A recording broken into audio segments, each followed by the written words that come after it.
Harvard Divinity School. Arts and the Moral Imagination, Comics, April 2nd, 2025. I'm Hussein Rashid, Assistant Dean for Religion and Public Life at Harvard Divinity School. Harvard University is located on the traditional and ancestral land of the Massachusetts, the original inhabitants of what is now known as Boston and Cambridge. We pay respect to the people of the Massachusetts tribe, past and present, and honor the land itself, which remains sacred to the Massachusetts people. Welcome and thank you for being here. Religion and Public Life is dedicated to the service of a just world at peace. We work with a dynamic method that has religious literacy at its core and brings in critical analysis to understand and challenge systems of inequity. Our focus on just peace building recognizes that a peace without justice is not sustainable. The goal of RPL programming is to bring analysis from experts, including academics and practitioners, and those living in inequitable systems, and offer some ways forward to build a more just world. The program is currently led by Interim Director Dean David Holland, and previously by Diane L. Moore, former Associate Dean for RPL. This series, like all our programming, would not be possible without the support of our team, including Reem, Hillary, Anna, Natalie, Tammy, Hisham, Rochelle, and Elise. Perlite Tour is a current student who is also helping in various capacities with this series. My thanks to them all. Professor and advocate Jean-Paul Laroque defines the moral imagination as, quote, the capacity to imagine something rooted in the challenges of the real world, yet capable of giving birth to that which does not yet exist, end quote. This idea of the moral imagination is core to how RPL approaches its critical work. What is it that we can give birth to that does not yet exist while grounding ourselves in the reality of the real world? In response to that, this year, RPL crafted a three-part series looking at moral imagination in the arts. These conversations engage elements of RPL's approach to just peace building by exposing power structures, understanding systems of violence, engaging relationally, being creative, and exploring the role of religion. The first event in this series was a modern dance interpretation of the 12th century Persian poem called Conference of the Birds, where we partnered with local dance theater company Anakaya. The second featured visual artist John Halaka, linking indigenous sovereignty in the US with indigenous sovereignty in Palestine. This event is our third in the series and looks at comics and the moral imagination. Popular culture is the space where shared civic visions are imagined and enacted. Using comics as a case study, this panel looks at how popular culture has shaped equitable futures, worked around censorship, and continues to provide space for moral imagination. Hopefully, over the course of our conversation, we will also be making reference to complementary media, engage with our speakers' experiences with their crafts. Today, we have three amazing speakers, Alan Jenkins, Angélique Roché, and Chris Robichaud. Alan Jenkins is a professor of practice at Harvard Law School, where he teaches courses on race and law, communication, and Supreme Court jurisprudence. Before joining the law school faculty, he was president and co-founder of the Opportunity Agenda, a social justice communication and culture lab. Jenkins is co-author with Gan Golan of 1/6, the graphic novel, which explores the question, what if January 6, 2021 insurrection had succeeded? His prior positions have included assistant to the Solicitor General at the U.S. Department of Justice, Director of Human Rights at the Ford Foundation, and Associate Counsel at the NAACP Legal Defense and Educational Fund. Angélique Roché Esquire, LLM, is a lawyer, journalist, producer, author, and professional host from New Orleans, Louisiana. A multi-hyphenate storyteller, her work sits at the crossroads of history, current events, and its impact on pop culture. She is the creator of Marvel's Voices and the former host and producer of the podcast of the same name. In addition to hosting, Angélique has been the consulting editor and contributor to the Marvel Voices anthology series since 2020. She made her Marvel writing debut as the lead writer and plotter of Storm Life Dream #1, which came out early this year, actually. She's also the co-author of Marvel Entertainment and Simon & Schuster's gallery books My Superhero is Black, due out later this year. Her first graphic novel, Trinity City #1, debuted in 2023 as a partnership with two nonprofit organizations, Yaya Arts and the Black and Blue Project in New Orleans, Louisiana. She is part of Harvard Divinity School's Religion and Public Life program as the Arts and Popular Culture Fellow. Christopher Robichaud, Senior Lecturer in Ethics and Public Policy at Harvard Kennedy School of Government. He received his doctorate in philosophy from MIT.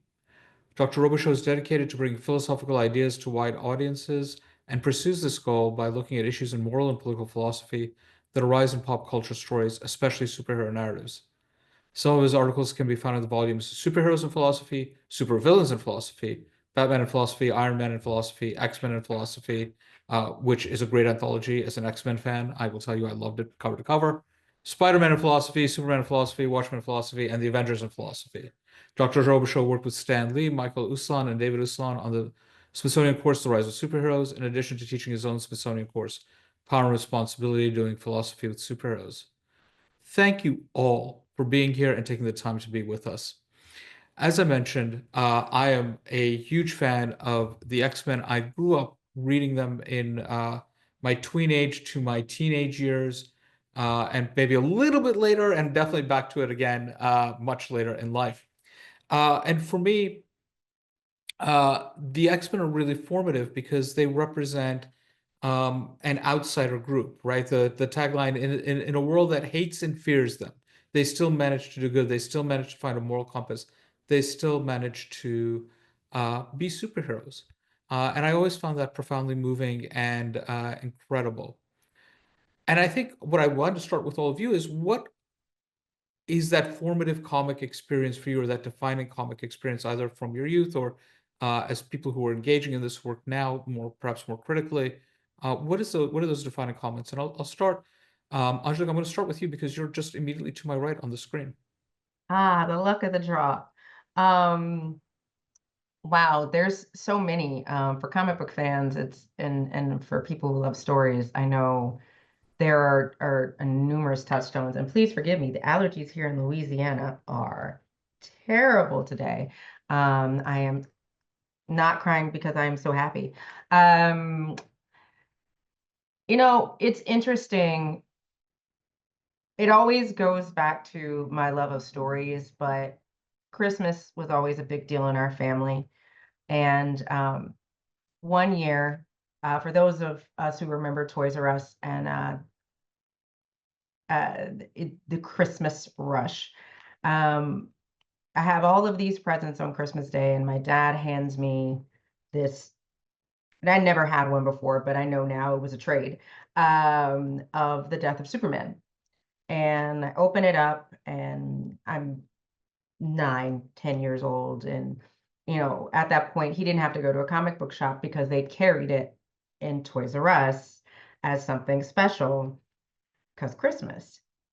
And I remember my dad giving me the comic book, and he said to me, I don't really know what it is. I haven't read comics in a very long time.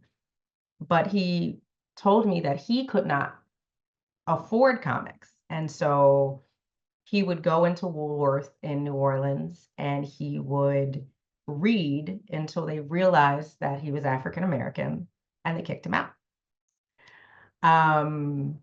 And so he said, this is something special for you. And it was also the first time I read Louise Simonson's work, which told me immediately that women belonged in comics because they were writing them. And so that mixed with getting introduced, obviously, to the X-Men, like a lot of us, in the animated series. My brother at the time introduced me to his crate, but it always went back to that trade, which I know you're wondering, do I still have it? And yes, I do still have that trade.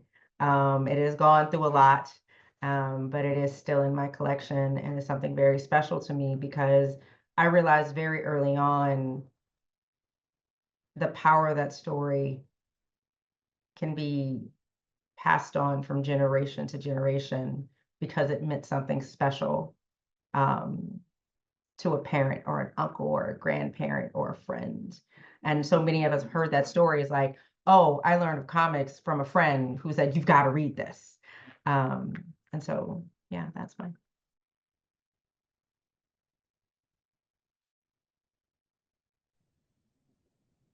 Alan, Chris, please. Well, I can jump in. So my origin story with comics is I was in the Bahamas with my grandmother. That's where she was from. And, after a few weeks was bored, even in the beautiful Bahamas, and so started consuming every comic book that was available there, which were all, kind of months to years old. But amongst the ones I picked up first were X-Men, to be sure, Spider-Man, the Hulk, all characters who were at times hated and feared. And it gradually soaked in that, because I was also a TV kid, and the superheroes you saw on TV were all heroes all the time, and everyone loved them. And in the comics, in Marvel Comics, there was a real contrast and a recognition. And Hussein, to your point, they were often hated and feared, but they still chose to be heroes. The Hulk most of the time. But Spider-Man and the X-Men virtually all of the time. And that, very much reflected my experience and lived reality. My dad was one of the first Black Marines, U.S. Marines in World War II, Montford Point Marine, which was in a segregated service in which all of his commanding officers were Southern white officers, because they were believed in a segregated military to be better able to control the Negroes. And yet he and his fellow Marines chose to be heroes over and over again, even though they were hated and feared. And so I can't claim that at age 9, I put all of those things together. That definitely happened since. But, I had this sense that these were characters, although they were, white and green and blue, that embodied a lot of my cultural experience. And I'll just throw in Daredevil, great new series on Disney Plus. Daredevil Reborn, who is a blind attorney, constantly underestimated, but also a superhero. And that also spoke to me. I still have Daredevil #1 in my attic. Wow, that's amazing. For those who don't know, that's a retirement fund right there. Yeah, it's a 5.5 grade at best. So, maybe Okay. Contribute to the kids' college. Yeah. I'm Alan. I'm just processing that. I'm very envious of Daredevil #1 safely in your attic. For me, it was Spidey. I could call him Spider-Man, but I feel I've developed a relationship with him. It's Spidey. I I was fed comic books by my parents, who were just excited to have me reading anything at the time when I was starting to learn how to read. And so if it was reading with pictures, then so be it. I was an only child. My mother was constantly looking around to her friends who had older kids, what they were reading, and so they would just pass along to my mother stacks of comics. And I remember one of my first experiences. I'm dating myself here. One of my first experiences was reading some old Spider-Man comic books, and I just early on stumbled upon Amazing Spider-Man. What is it? 121, 122. It's the death of Gwen Stacy, right? And I remember this left a because in my head already I'd oriented myself much as Alan just described in terms of heroes. I'm reading this comic. I'm like, wait a minute, she's dead. Like, wait a minute, like that you just like you blew it, Spider-Man. You tried to save Gwen Stacy and she's dead. When does that happen? And I just sort of tumbled into Spider-Man's world, and I loved reading these comics of this kid. At this time, Spider-Man was in college, and like half the time he's screwing up. Like half the time he's like not making payments. He's like lashing out at his friends. Really ridiculous things happen to him. He's like on a yacht one time, and he's halfway through fighting, and he runs out of web fluid, and he's like got to run home to get web fluid. And when he's home getting web fluid, Harry Osborn finds out that he's Spider-Man, and he's like, there's this whole thing that happens, as we know, with the Osborns. My point was, this introduced a world to me where I was like, superheroes aren't larger than life Batman and Superman for me. I mean, they were in the background, and I loved them. I loved Batman. But here was someone I could relate to. He's a geek.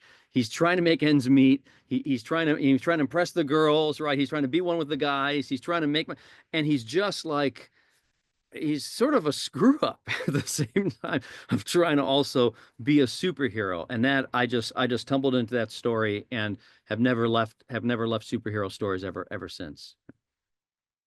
Oh, thank you three for sharing those stories. That got personal, really in ways I'm deeply appreciative of, and that trust, but also like illuminating what these stories mean. I think, Angélique, you said across generations, that these things have meaning and impact across time. And I think, comics are not a new phenomenon. For some people, the success of superhero movies on television or on the big screen may have raised consciousness, but these are, at least in the American context, decades old art form that go back. Some of these are very long running series. And I think what I'd like to ask you is, in the length of time you've been involved with comics, or for those of you who have generational connections to comics, how have comics spoken to questions of the reality in which they were being written, right? I mean, I think people tend to look at these worlds as fantastical, and they are, I think Marvel is very well known for being a lot of the characters being placed in actual places in the United States, New York, New Jersey, California, the Great Lakes Avengers, and then you've got DC, which is Batman, Superman, being in more imaginal cities like Metropolis or Gotham, but they're clearly stand-ins for real places. And so they're never absent the politics of the time they're being written. Um, and I'm talking about the two big houses because I think that's where most of our audience is. But please feel free, if they're independent comics or places like Image, which comes a little bit later, that you want to talk about, feel free to set that background and go for it. But how do you feel comics have been historically, dealt with the situation that they were in, and how they created space for conversations that were maybe there wasn't space before? Well, Hussein, if you don't mind me jumping in for those, because I know you mentioned most folks are at the two big houses, and we're also very specifically, all three of us, talking about one very narrow lane genre within the medium, right? So each one of us talked about superhero comics. But for those who may be more familiar or getting more familiar, because it's very easy to look up, comics in and of themselves used to be very controversial. At the very inception, most comics were romance, westerns, horrors, pulp anthologies like Tales from the Crypt. Literally, Tales from the Crypt came from the comics, for those who may not know. And this is before the superhero is born, right? So many times folks will even look like the first Black artist at Marvel, and they will look at the superhero comics, but the first Black artist at Marvel was actually a man named Matt Baker, who did amazing romance and Western comics, right? And so I think if we even look as far back as that, one of the things that eventually comics were able to, not necessarily good and bad, right? So in these comics, they are perpetuating a lot of stereotypes. Women are fainting all the time. There's a lot of near blackface in comics. All of the subjects are women. A lot of very patriarchal things. The silent Native American is kind of birthed through and supported in a lot of these comics. But I do think that changed eventually. And just kind of looking realistically, once the superhero is born, you do start seeing very big global issues being addressed. Alan, you actually brought a memory back when you were talking about your dad, and you were also talking about comics, and you were talking about Daredevil. There's actually a character named William Lincoln, who is a Black soldier who fought in Vietnam, who lost his eyesight, and comes back to the United States and becomes an NYPD officer. And like, it helps Daredevil investigate crimes. And being able to see that kind of diversity in a comic at that time was a big deal. Even more on the nose is, comics were sold in South Africa. South Africa under apartheid. Originally, Marvel tried to stay out of the discussion, but they created a place called Ruyardia, which is named after Rudyard Kipling, which was a segregated country in Marvel that looked just like South Africa. And there's a Fantastic Four episode that issue that literally the Thing and the flank and Johnny bitten Johnny go and get T'Challa out of jail. And the last panel is the Thing going, "Can I do it? Can I do it now?" And he rips off the colored sign and steps on it as they're walking out of the country. So I think, I don't know if I kind of answered your question, Hussein, but I think for a lot of folks, I also want to say there are a lot of other different types of comics.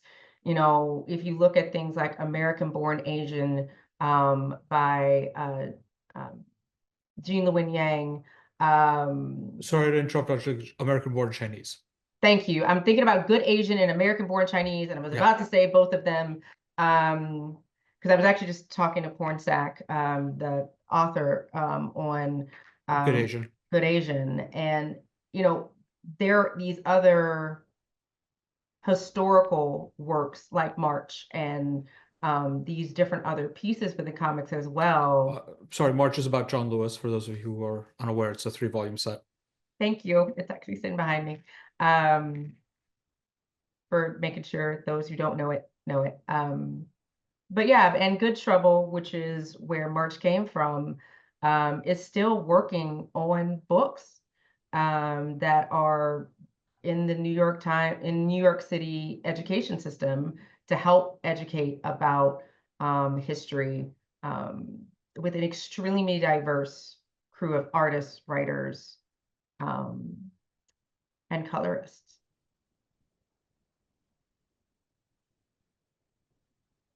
Thank you. Well, I can go. I hope this is responsive, Hussein, to your question, but what your question brought to mind for me was a series. So when I got back from the Bahamas and my dad saw that I was reading comic books, like Chris, I think he was just glad I was reading something. And he introduced me to a series called Golden Legacy, happen to have them right here, which was written in the late 60s, early 70s, and was essentially, Black History Month in every issue. And so some of the people who were covered were, the Harriet Tubmans and Frederick Douglasses. Frederick Douglass, I think, got a 3-parter. But, some were deeper cuts, right? So Robert Smalls, for example, a hero of Reconstruction, someone whose work I now teach in my class on race and the law. Crispus Attucks, the first martyr of the American Revolution, who was killed right here in Boston at the very beginning of the Revolutionary War. And, the motivation of the creators there was very evident, right? Those stories were not being told in school, anywhere really in America. And comic books were still a very kind of popular medium. They are today, but they were still wildly popular at that time, due in part to Marvel. And so this was a way of getting stories out and into the hands of people who might not otherwise have access to them, which was really critical. And, one other thing I'll mention, this was before my time, but some of you are familiar with all Negro comics. There's a Black Dick Tracy kind of character called Ace Harlem. Gotta love that. There's the Lion Man, precursor, I would argue, to T'Challa, to the Black Panthers. This was 1947. Just quickly, I'll say the foreword to Lion Man: American-born, college-educated Lion Man is a young scientist sent by the United Nations to watch over the fearsome Magic Mountain of the African Gold Coast, Ghana, soon to be Ghana. Within its crater lies the world's largest deposit of uranium. enough to make an atom bomb that could destroy the world, right? So the hero of this story is a Black American who returns to his roots. So, I think part of your question was about place, both conceptually and geographically. And I think those choices so important to the story that creators were, to the goals that creators had for their readers. Obviously, they wanted to entertain. Obviously, they wanted to sell comic books and make some money. And they were also trying to infuse new narratives with audiences. And I just want to add to that, Alan, because a lot of those characters are now in the public domain. There are artists and writers today who are looking at how they can revive those characters, how they can tell new stories because they were so good. Mm. I think for me, when I think about comic books sort of wading into the moment, saying, which is where I'm hearing some of your question. I think back to some of the classic stories that I remember, reading growing up, and maybe not even understanding at first, but coming back to. And here I'm thinking about the original Secret Empire run with Steve Englehart's, story with Captain America. How do you tell a Captain America story after Watergate? After Nixon. He's and that whole idea of Captain America fighting government corruption. And I think it's one of the don't quote me on the history of this, but this is really where we start to see Captain America separate himself from being the good soldier to sort of standing for an aspirational view of America, recognizing that the American reality is not up to snuff. And that was I think a big deal for Captain America, a mainstream Captain America comic book at the time, was wrestling with that. I'm thinking of the decades-long Green Arrow and Green Lantern going on the road and discussing the politics of the day. And that wasn't like a 3 or 4 parter. That was, I think, a decade. That was like the 70s worth of storytelling, trying to reflect superheroes wrestling with the problems. I'm thinking, I mean, I know it's obvious, but it's worth saying. I'm thinking of Alan Moore's Watchmen. It's hard. I mean, we love Watchmen now, but it's hard to appreciate that it was situated in the mid 80s when there was a lot of saber rattling between the USSR and the United States. And I think in part it's Alan Moore's attempt to talk about that moment through a superhero lens, as well as to criticize what I've always considered to be a challenge with superhero stories, especially American superhero stories, which is at least in some of the mainstream superheroes, the propagandistic nature of them. And by that I just mean, there's sort of this confidence in American superheroes that if you're just a good person, you will wield this power responsibly. And I think Alan Moore amongst others gives us the story where he's like, maybe folks that pursue superhero lifestyle might be really problematic. Maybe they're a little bit closer to Rorschach than they are to Superman. Maybe the Superman character himself is like kind of losing it and disengaged. So I've always liked the superhero stories. You can sort of see these moments when they're wrestling with the mood of the times and what's concerning people at the times. Those were some of the ones that stand out for me anyways. I would also say, Chris, sorry to hop in again on the other side of it. And I think this is related to kind of what Alan was talking about with pulling in the diversity, because that reminded me of the MLK comic book that was the reason why John Lewis learned more in detail about what Martin Luther King Jr. was doing, because John Lewis was such a comic book fan. But Chris, it reminds me of the story of Blue Marvel, because on a very different side, Blue Marvel, who had his face covered. So the story of Blue Marvel, for those who don't know, is as a superhero in the Marvel universe. He gets powers. He's former military. He dealt with a lot of racism. So when he uses his powers for good, he's great until people realize that he's African American.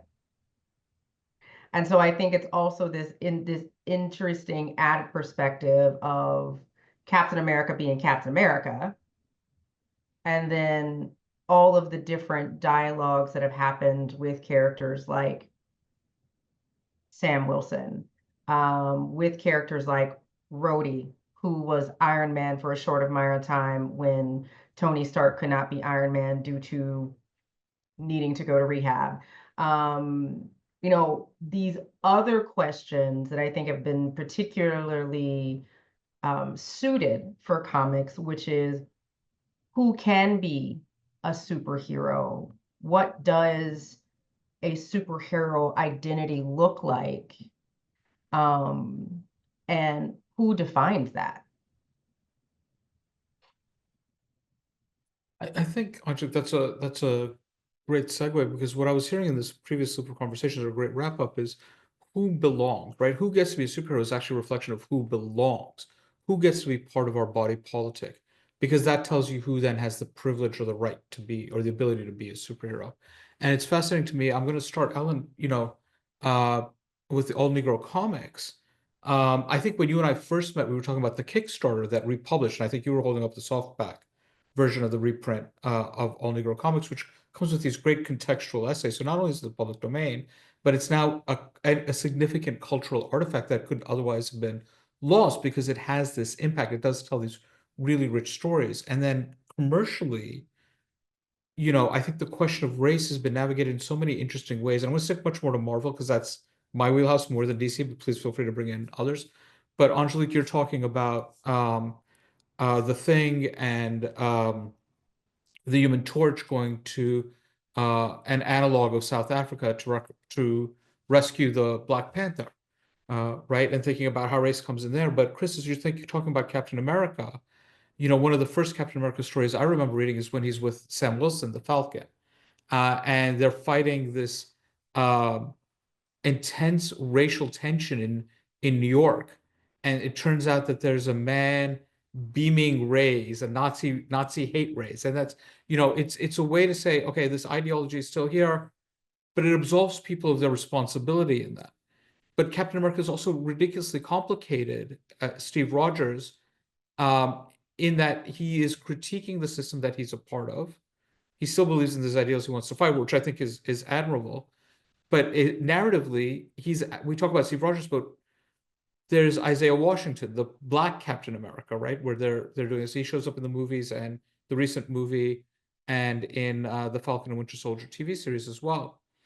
But it's a reference to the Tuskegee airmen experiments, right? That were done on these Black men without their knowledge and their experience regarding syphilis. And so you've got these really complicated navigations of race. And this isn't in the past looking back, right? Like I'm reading this during the Crown Heights riots in New York, right? Like I'm reading this when Do the Right Thing, Spike's Do the Right Thing is coming out, right? Like it's present and it's palpable. We're not looking at a past a generation ago. We're looking at a past that remains unresolved. And I think there's real power in that storytelling. And I wonder if there's a thread, a character that you've seen over the years that you feel has been doing justices. And again, for me, it's Captain America and race. I'm always amazed how well Captain America handles race. Not consistently, but enough that it's notable. Is there anything like that leaps out to you, character or storyline? It doesn't have to be about race, but these long-term social issues, these embedded social issues.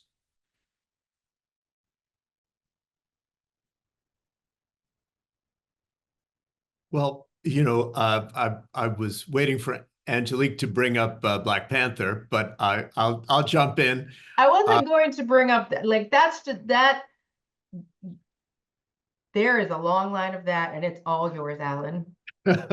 Thank you. So I'm not going to do the deep cuts because I'm not assuming that our viewers have read every page. But I think and now I'm talking about the comic book, not the films, although obviously there's overlap. But the audacity, right, in 1965. To number one, to create a Black superhero, to situate him in Africa.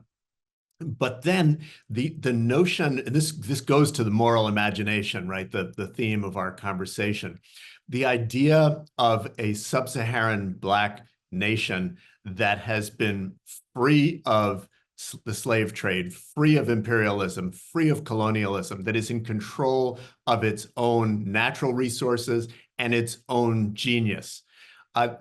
That's a remarkable statement. And so if that were the only thing that the Black Panther series was doing, to just constantly tell that story, I think even today, maybe especially today, at a time when, you have a president calling, half the world, S-hole countries, that we'd be telling that we have access to that story. But then, of course, in its various runs, I think the Reggie Hudlin run of Black Panther, in which T'Challa is kind of going toe-to-toe with the Bush administration, the George W. Bush administration. I think I seem to remember Condoleezza Rice shows up.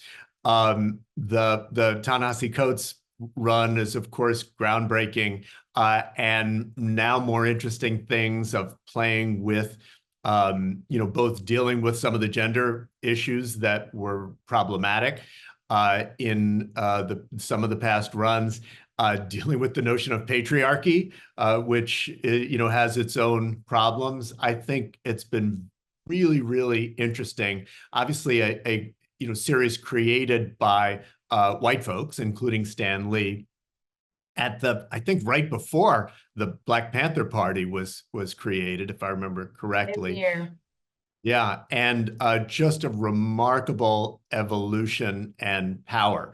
And Black Panther was pretty low profile as a comic book, as a Marvel hero until the film series. So I think the films, which I love, also did a real service by lifting up the comic book content. But so I'm going to go with that one. I love the way you say that. I love the fact that you shouted out Ta-Nehisi's run. And I think it's interesting. Yes, Stan Lee and Jack Kirby created Black Panther, but I have to give a lot of credit. I think we need to give a lot of credit also to the writers who were writing the Avengers during that time. Although Steve Englehart, not so much. Steve Englehart has made some very interesting decisions with Black characters, including making Sam Wilson cluck like a chicken, which is why a lot of African-American males in the 70s did not necessarily like Sam Wilson, because they were not introduced to his original canon, because back then you couldn't just pick up a comic book on digital, and you didn't have massive libraries that you could go to and get old comics. But I also do want to shout out, yes, those runs dealt with LGBTQ issues, because Ta-Nehisi also brought in people like Roxane Gay, Yona Harvey, Aletha Martinez, my friend Evan, and diversified that entire core. When you have artists who are from Haiti or who are from the Midwest and California and these different places who are also African American, bringing in stories, it really does shape it. And now under Eve Ewing, we're the first Black woman to have the Black Panther mantle, it's shifted a little bit. I would say that I would also give credit to Christopher Priest, known as Priest, for his Black Panther run over Marvel Knights, under Marvel Knights, because I did kind of bring Black Panther out of the closet. It was, then Reggie, and then Reggie was actually responsible for it becoming the BET cartoon and it meeting a whole nother generation, which I think I want to add to this conversation, in that we're talking about comics, but these stories start having this multiple impact. When people like Nick Stone are writing a 3-book YA novel on Shuri, it changes when and how people are exposed to these characters. Now, my personal one that I wanted to add, flipping out, is Echo. So Maya Lopez, out of the Daredevil pantheon, created mostly under like the Marvel Knights-ish, is a Indigenous American character who has and I say this in the best way possible, has fumbled into her identity. She started off as half Native American, half Latino, and then it was never discussed anything else. Was she Puerto Rican? Was she Honduran? Was she Dominican? Was she Cheyenne? Was she Mohawk? None of this was discussed because that's where, that's the level of intent, right? And I say this to say, when you're thinking about who created T'Challa, and then you think about Don McGregor taking off T'Challa, and then Graham being able to draw the maps. The first Asian American literate Marvel, Janice Chang, making these epic splash pages. That ability to bring things in, I think, is also the beauty of what we're talking about in these evolving characters, right? Who are the artists? Who are the writers? Who are the people bringing their lived experiences in to shaping and building these characters? And so Echo is one of those characters, right?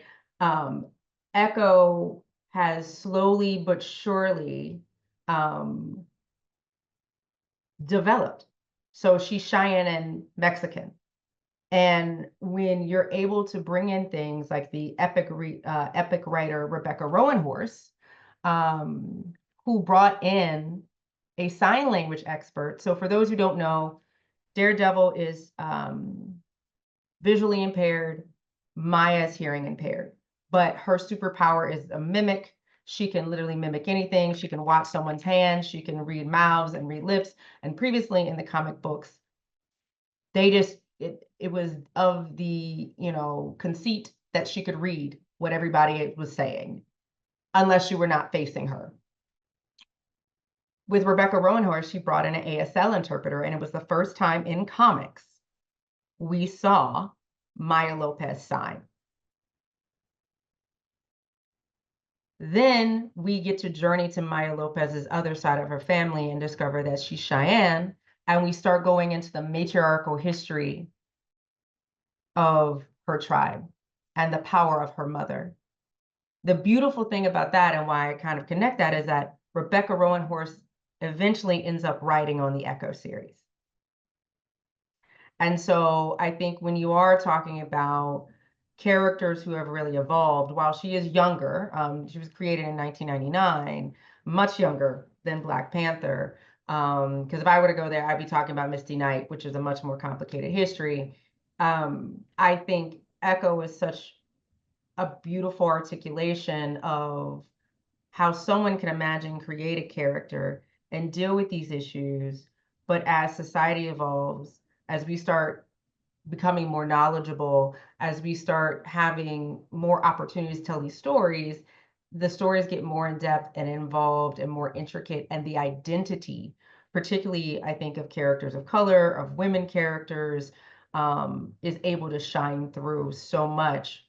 And speaking of women characters, and I won't talk about it, I think Carol Danvers is a beautiful example of where she started off as Ms. Marvel, and how Kelly Sue DeConnick and all of the amazing women who have written on Captain Marvel have been able to flesh out her story and evolve it. Thank you. Chris, before you hop in, I just want to clarify. Rebecca Rowanhorse wrote both for the comic and the TV series. When you said she ended up writing the series, I just want to make it clear that you're talking about the TV series at that point. She wrote for called Marvel's Echo. Voices, then she had a miniseries for Echo, Echo Phoenix Force, and then she wrote on the TV series Marvel Studios Echo. I think I'll just compliment all the nice things that have been said with adding another layer of dimension. I'm always, and this is the Spider-Man influence on me. I like that we get superheroes who are poor and working class, right? It really works against the Batman story, and I love that Absolute Batman is now playing with that. The Absolute Batman, Darkseid creates this universe, and Absolute Batman is in a universe where, we take away Bruce Wayne's wealth. Darkseid thinking that maybe that's going to be enough to take away Batman. It turns out not to be the case. I have to read more about in that series to see if I really love it or not. I'm just sort of playing around with it right now. But I like that Spider-Man, Peter Parker, Spider-Man, Miles Morales come from working class families. I like that Jessica Jones can barely scrape 2 pennies together, and is trying to do trying to do some good, good detective work just to make ends meet. I think this also speaks to some folks. I think, it's I think it's important for a lot of people to say, look, I don't need to be Bruce Wayne to be a superhero. Or I don't need to have. I mean, Clark Kent comes from a rural portion of the country, but he's got all these powers. It's a hard balance. But I just like these stories where, we do see superheroes struggling to get by, economically, in addition to all the other ways that we've heard about, and see that struggle, something even with powers that is still very, very real. Thanks, Chris. I want to come back just as a slight roundabout way of plugging into the next big theme. But Angélique, you pointed out correctly that we are talking a lot about story right now, story arcs, which is putting a lot of weight on writers. But comics is a mixed medium. It is very artistically, visually oriented. And one of the things the four of us spoke about prior to this webinar was a G.I. Joe comic, which was, I believe, written by Larry Hama, involving the character of Snake Eyes, who never speaks in the comic, or at least in the early parts of the comic, he never speaks. And the entire comic is written with no words, and it relies on the artist to convey the story. There's not a word anywhere in there, or spoken word anywhere in there. And it's just conveyed by what's happening on the page. And I'm also thinking, speaking of non-superhero books, Sean Tan's book, The Arrival, about immigration, which also has no words in a recognizable language or in a real language, and how the visual elements of these help tell a story. So, Angélique, you talked about the Death of Superman trade, and that, for those of you who are unfamiliar, the Death of Superman comic was a visual interpretation of the Pieta, where Superman was the Jesus figure and Lois Lane was Mary, Mother of God. And It was very subtle, wasn't it, Hussein? It was very. Oh yeah. It was as subtle as a hammer to your head. Or a Lego in the foot. Oh, Yeah. Lego in the foot, exactly. Yeah, no, there was no right. But that you do have these arts, and I think just as a quick drop, are there any panels or covers that stick with you that are like, oh yes, this? Yeah. Yes. Yeah. I know everybody's got like 12 of them. So I will tell you, there are actually two behind me. If you let me adjust myself, trying to make myself prettier for the Zooms. So this right here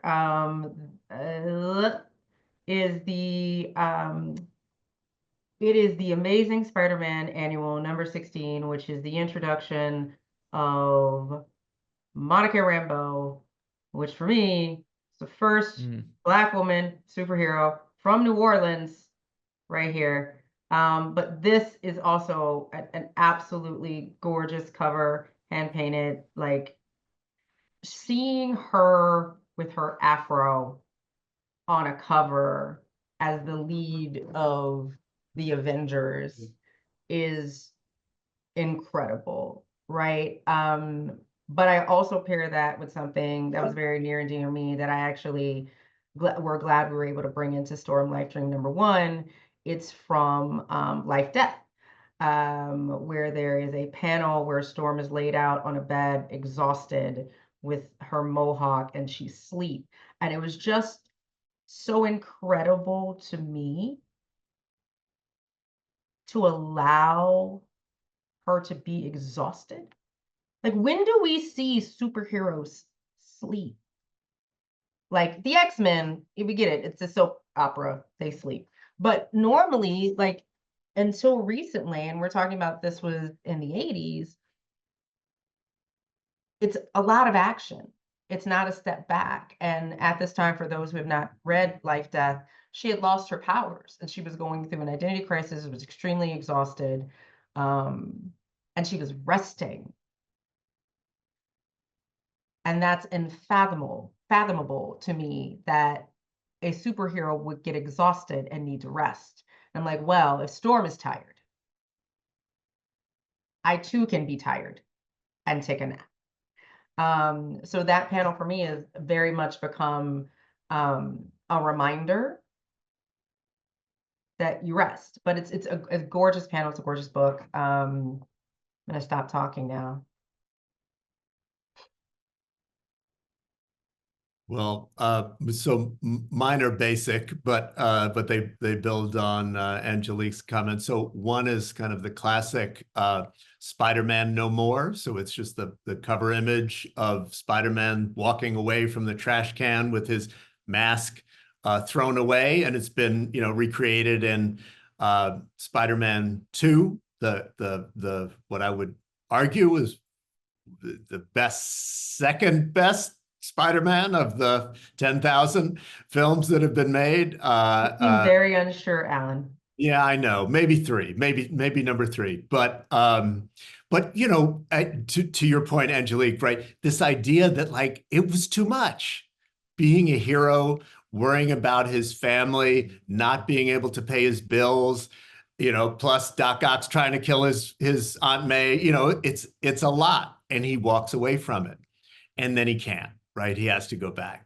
and I'm no Spider-Man, but as a recovering civil rights lawyer and as a social justice advocate, especially in times like these, man, I get it. Right, sometimes you just like it's too much, but then you always come back because it's your identity is to seek to uphold certain values. So that's on my list. And then, the other one's even more basic, which is Captain America #1, right? So Captain America is, this is, before the US goes into World War II. Captain America is socking Adolf Hitler on the front cover. I don't think Hitler actually appears in Captain America #1 in the interior pages, but the creators of Captain America, 2 young Jewish Americans who had family in Europe, who they knew that Hitler was a villain. Their publisher, also a Jewish American who had the courage to choose that as a cover, for sure, to attract attention and money. But there were very prominent people, Charles Lindbergh, for example, arguing at the time that Hitler was a hero of the story. Even some people like Sergeant Shriver, as I remember, was arguing for neutrality and that maybe the party, the Nazi party, was not so bad at that time. And the offices of Timely Comics that would become Marvel were threatened. There were goons outside. There were American Bund they weren't neo-Nazis, they were just Nazis outside of their offices, threatening them. Mayor LaGuardia had to intervene. And that was all image, right? Hitler doesn't appear in the comic book at all. But it was incredibly powerful image who told us who the villain was of this global story. And it was threatening enough that the American Nazi Party sent their goons to try to shut it down. So those are my nominees. I love that you put that in there, Alan, because a lot of people don't understand, and I'm not going to get dark, but it's, the history of the United States and eugenics, right? Because there are going to be 2 different sides, and how brave it can be, because you also made me remember in between you, Chris, Hussein, and Alan, when you were talking about Isaiah, the first chronological Captain America, when you look at issue #1 of Red, White, and Black, this was an opportunity to blend together a little bit of what you're talking about, Alan and Christopher, with the psychology of it all. The artist and the writer chose to base the first part of that book at the World's Fair in 1939 in Queens. And one of the most notable, well-known pieces, but also one of the only one left standing of the Black artists that were showcased was by Augusta Savage, and it takes a prominent spot in the artwork. And they talk specifically about W.E.B. Du Bois speaking that day. And so it also is this other narrative before we even get to the analogy and the allegories of the Tuskegee experiment and the Middle Passage and everything else that's in the series. Really, if you've not read the series, you should read it. It's amazing how panels, even though they're not our favorite panels, can also speak volumes. I just have two covers that stand out for me, and they're just indulgent. I'll just share that they're just indulgent. But one is Amazing Spider-Man number 39, the first John Romito cover. Because this is the end of the Ditko run, right? And who could draw Spider-Man after Ditko? And I was too young for the Ditko run, but looking back, his Spider-Man is creepy, you know, in the best of ways. But that's the cover. The 39 is when we get the new artist, who becomes one of the most famous, artists of Spider-Man.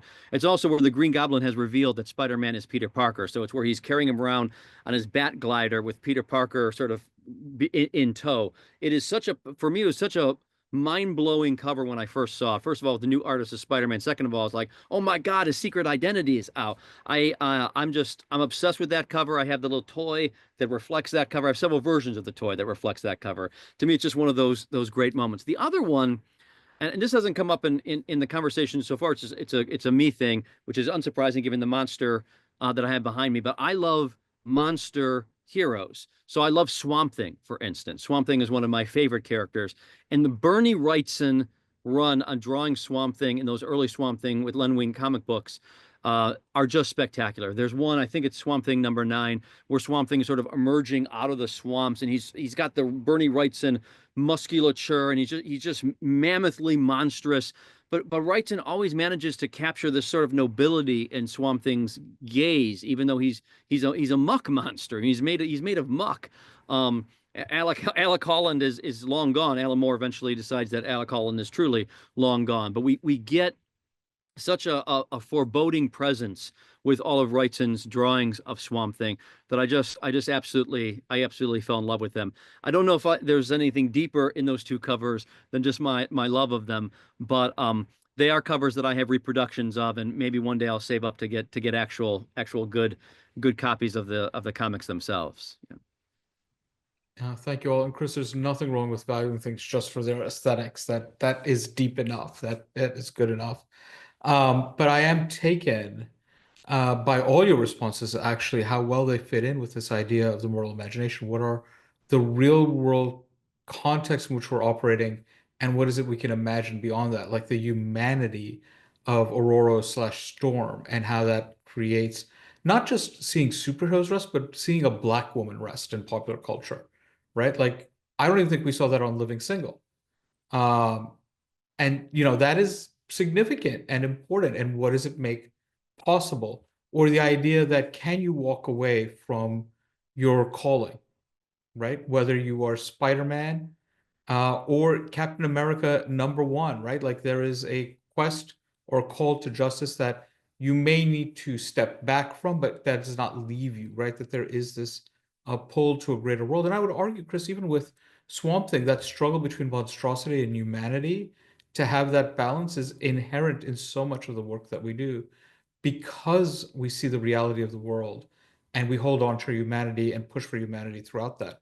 I would argue that your whether you mean it or not, that's how I understand the Swamp Thing visualizations that you're talking about. And I think the idea of talking about arts is important because for a long time, comics were under the Comics Code authority, where they couldn't say certain things, they couldn't speak to certain things, and this was not censorship in perhaps the legal sense, and the government wasn't coming down, but this was to preempt government control and sort of a willful self-censoring.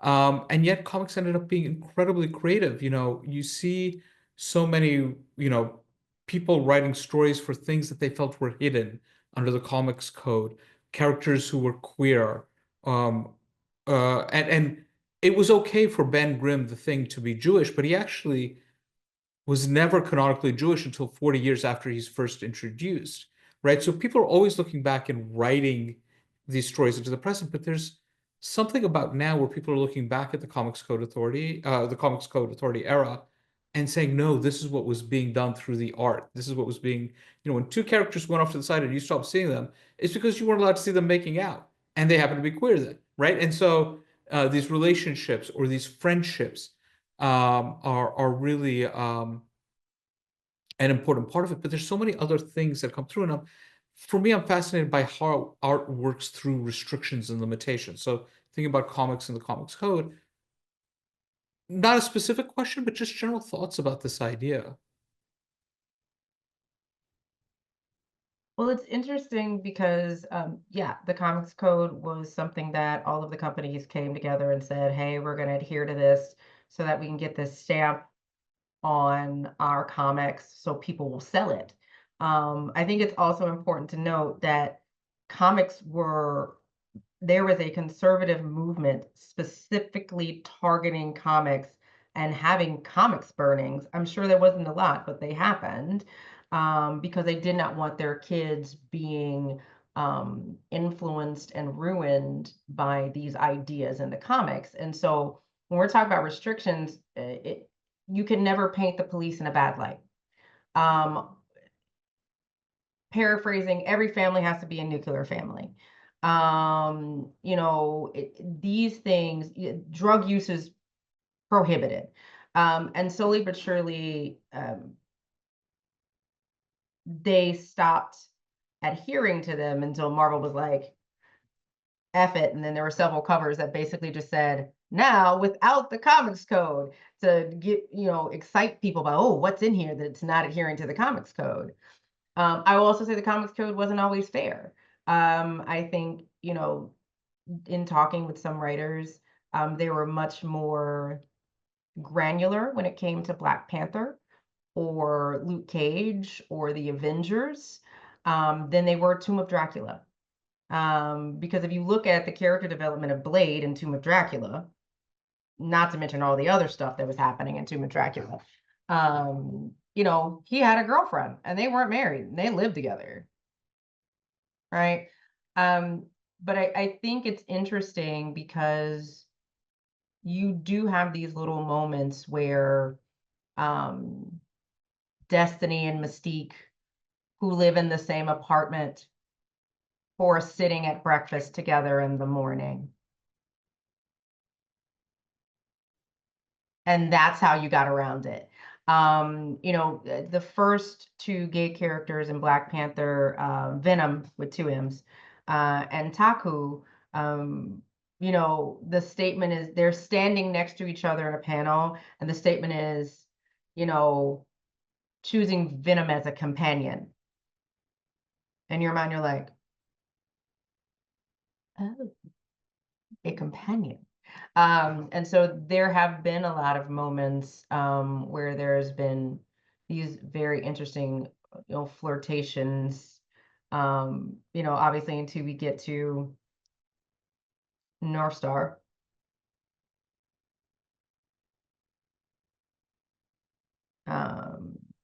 But I think it's both, and particularly on the writer and the artist, just to make a statement, particularly towards the panels. The writer writes it, and the artist has to find a way to bring it to the front, but it's really working as a team. Location, are they standing next to each other? Are they off in the corner? Are their hands close to each other?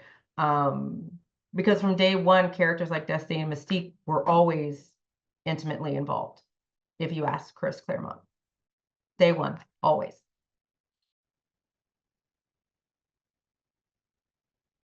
Yeah, so I'm going to be tangentially responsive to your question, Hussein. But I do want to get to the kind of how does art work around censorship point, which I think is important. And I actually don't have a comic book example here, although I'm sure there are many. But I think, for example, of Pablo Neruda, the poet, writing in the context of totalitarian Pinochet regime in Chile, and he uses poetry to the moral imagination, right? To envision a nation rooted in justice and freedom, when there is not space to directly criticize the regime. I think about the artist Ai Weiwei and his sunflower seeds, where he had commissioned the creation of tens of thousands of sunflower seeds, which are both individual and the collective. And it's a statement, right, about contemporary China and its practices.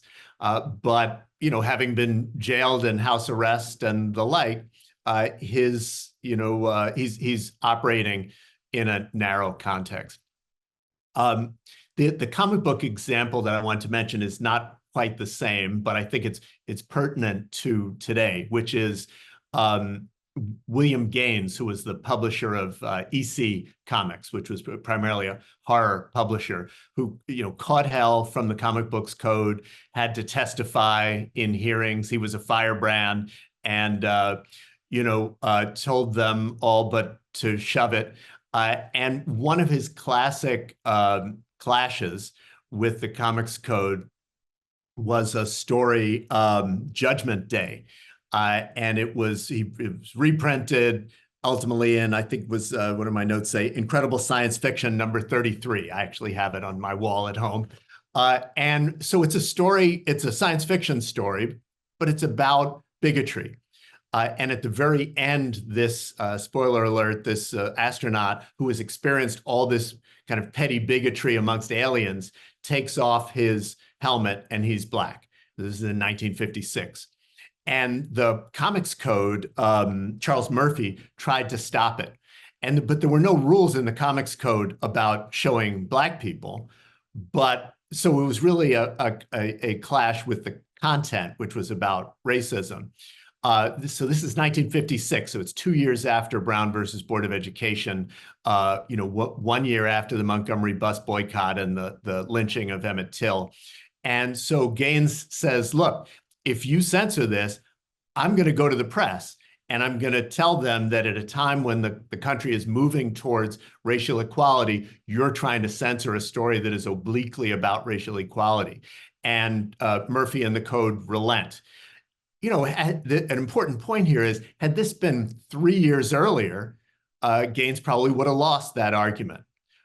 But it was the context of social movement. It's not that racial equality was a popular idea in 1956, but rather that movements had opened up enough space, including through the Montgomery Story comic book about Dr. King and Rosa Parks, that he could leverage the moment.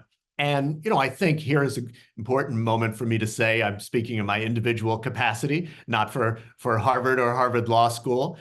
This is a moment for that kind of courage and creativity, and standing up to say what's right, recognizing that there may or may not be a majority that supports your position, but that a significant portion of the American people understand your values and will respect you for upholding them, and for not knuckling under to bullying.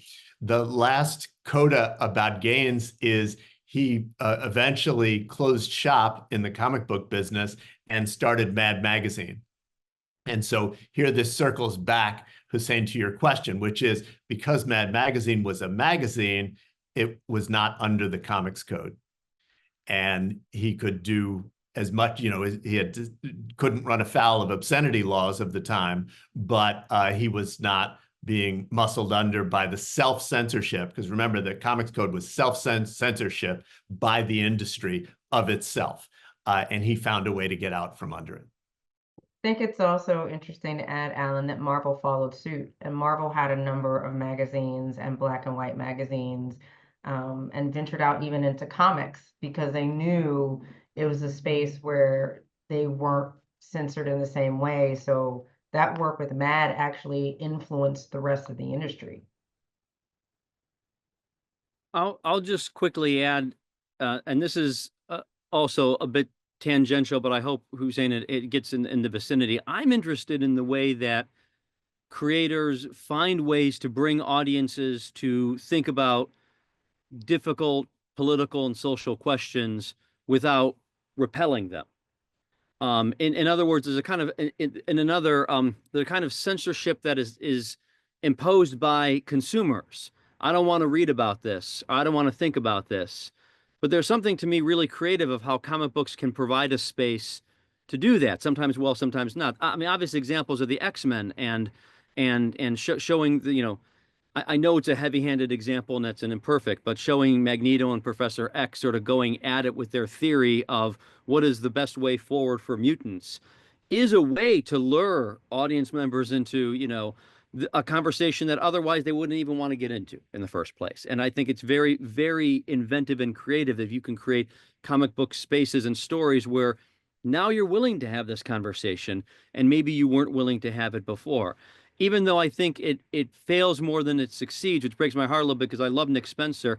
But Nick Spencer's attempt in the most recent, fairly recent Captain America run, before Ta-Nehisi Coates takes it over, of, Captain America becomes a Hydra agent, right?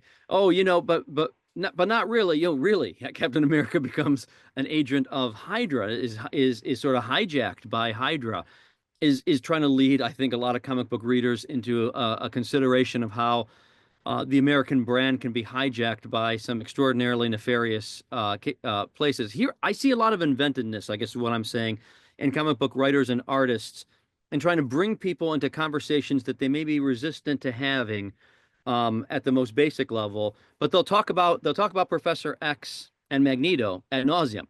They'll talk about Captain America being hijacked by Hydra. They'll talk about Lex Luthor becoming president. They'll talk about Marvel Civil War and what the constraints of oversight should be. So to me, there's some real inventiveness that we see in this medium, I feel, where writers and artists are encouraging people to maybe think about things that they otherwise would not want to be thinking about. And that's, to me, that's something I hope we do more of, to trying to answer Alan's rallying cry. I want to see more of that as well, to use this medium to hopefully facilitate hard conversations that we may be resistant to having until we get them into an imaginative space, and then we can tolerate them a little bit more and hopefully draw some connections coming out of those imaginative spaces. Thank you, Chris. That's a great segue. I'm going to ask this to be a lightning round because I do want to get some time for questions from the audience. This will be the last question from me. One thing I want to mention, when Chris is talking about Hydra in the Marvel universe, they are the descendants. They're founded out of the Nazi Party, and they are the modern Nazi Party operating behind the scenes in the Marvel universe. We've talked a lot about the past. We've talked a little bit about contemporary issues, but I think this idea of inviting people into conversations, both directly and indirectly, is so important. What are in this now? What are comics in general talking about that invite us to modern conversation? So, I mean, Alan, I think your series 1/6, what I've read of it so far, I know it's an ongoing right now. It's another issue to go. But you're obviously imagining the speculative future. What if the January 6th insurrection had been successful and have actually ended up predicting a lot of what's happening in Trump's second term in very real and practical ways? But I think if people have been reading it ahead of time, it is a way to think about and plan for, right? The imaginative space is a creative space. That's a tautology. The imaginative space is a predictive space because it is about creativity. It is about grounded in our current context and what could happen. So what's the future? What's being projected right now? What are we being invited to talk about?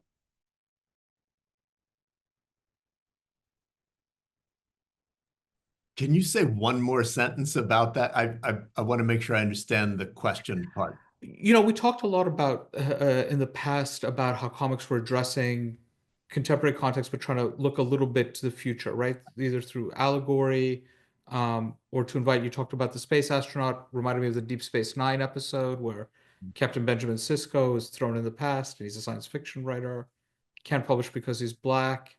And it's happening at a particular time in American history where we're dealing with questions of race, surprisingly, or perhaps not so surprisingly, in ways that were predictive of, I would argue, what Ta-Nehisi Coates, who we brought up before, MacArthur genius, award-winning writer, has faced as a backlash to almost all of his books, right? As a Black man writing about these very sensitive subjects. So what are the comics talking about? What are comics talking about now that are inviting us, to use Chris's language, into conversation? Having us think about that maybe we couldn't talk about in the real world, but through fiction we can address and talk about. And what are they predicting for us? This is imperfect start to this, and it's a little bit in the weeds, but one of the stories that I've really enjoyed over the past couple of years, a little bit older now, but I think it's still relevant, saying to your thing, is Superior Spider-Man, where Spider-Man and his arch nemesis Doc Ock basically becomes Spider-Man, it's a body switch dying thing. And I might think, what in the world does this have to do? Well, I actually do think that part of what that series is trying to explore in a fun and entertaining way is swapping perspectives of enemies and adversaries, taking on different points of view, reassessing who our adversaries and enemies are, and nuancing them in some pretty fundamental ways, because Doc Ock has been such a one-dimensional villain for Spider-Man over so many years. And I think that that could be an invitation to depolarize I don't want to wish too much into Superior Spider-Man, right? But I do think it's an arena in which it offers a conversation about adversaries and enemies and nuance, and not everyone is, one-dimensional in this way. And the series does a great job with that sort of thing. And I could imagine that those being hard conversations to have in an extremely polarized, extremely adversarial, extremely antagonistic moment. But they are important to have, and it has to be done with finesse. And I think Superior Spider-Man is a great example. It's my recommendation. Superior Spider-Man is a great example of trying to wade into that space and see what you can make of it. Yeah, I second your endorsement. I think it's a great series, including for the reason you describe. I think the saga, Brian K. Vaughan, is also along that theme, right? Of it's basically Romeo and Juliet with a baby and horns and wings. But they, it's a star-crossed couple and their baby making their way across the universe, where each of their worlds are at war with each other, and it's hilarious, and also is a constant test of empathy and understanding, and pacifism in the face of war. I think in contrast, the graphic novel Bitch Planet, really interesting. I mean, in some ways, it's has a lot of parallels with Handmaid's Tale, but I think told in a much more contemporary way, and including kind of body shaming and a kind of range of issues that we haven't seen much of in comics. Or at least in, we've seen them in kind of memoir comics, but not in serialized, narrative comics. So I think, those are two that are really important. And then, I have to take advantage of the plug you gave me, Hussein, to say that our series 1/6 about what if the insurrection had been successful, which started out feeling like science fiction, and now it just feels like prediction. But issue 4, which we're working on now, is about the rise of the resistance of our fictional characters, and it's an opportunity for us, hopefully in an entertaining way, because entertainment always has to come first. Nobody wants to read a comic book to get a lecture. Or for the Wikipedia entry, but it's about what have democracy movements in other countries done when suddenly or gradually their democracy becomes an autocracy. And there's a lot of great comic books series that we've drawn on. We've also drawn on real life. And one of the reasons why it's not done yet is because every week something new happens and we have to decide whether to incorporate it into the comic book. But, we've gotten a fantastic response, in part because we've really worked hard to make it an entertaining comic book and it's speaking literally to, it's speaking to issues of today. And as you noted, Hussein, some things that unfortunately we predicted when we started the series 2 years ago that have come to pass.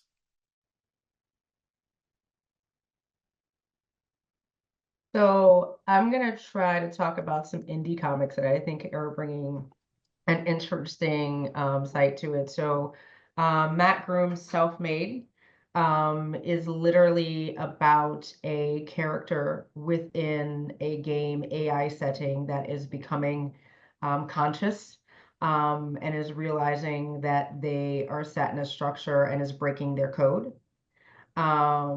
Particularly, looking at the goal of making completely autonomous AI and what that means, and going through what are the ethics when you start making something that has a conscious.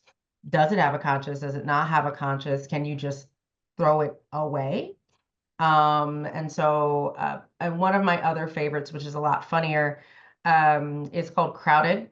It takes the crowdfunding culture a step forward, where it has legalized crowdfunding assassinations, where you have 30 days to survive or not survive, and you can hire a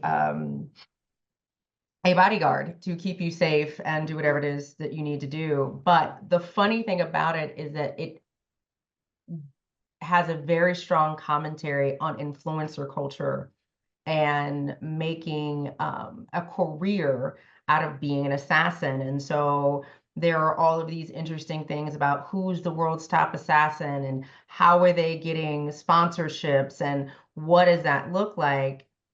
And the ironic part, and I won't blow it, is that there's a real relatable human story in the middle of these two people who really dislike each other, and through all of it that's going on around them, find their humanity. But it's really great. I love it. I also Diary of a Mad Black Werewolf, which I did a short for it into a video, so plug, but it talks about basically a group of Black werewolves that only feed on hate and bigotry and anger. And so they're not just willy-nilly out here in the streets. There's like one scene where they've been around for so long, it's during slavery, and KKK is burning a cross, and they go ham on the KKK. And so it's very much like these places where people have been able to discuss these harder concepts. But I think with things like Crowded and Self-Made, they made, I'm not saying that's the future we're going to have, but it is a cultural shift that they're looking at, particularly with the influencer culture and what does that evolve into. Thank you again all so much to the audience, to our panelists. So grateful for you being here, spending the time with us, really engaging in such a rich conversation. Looking forward to continuing this online and offline. And with that, we bid you adieu. Sponsor, Religion and Public Life. Copyright 2025, the President and Fellows of Harvard College.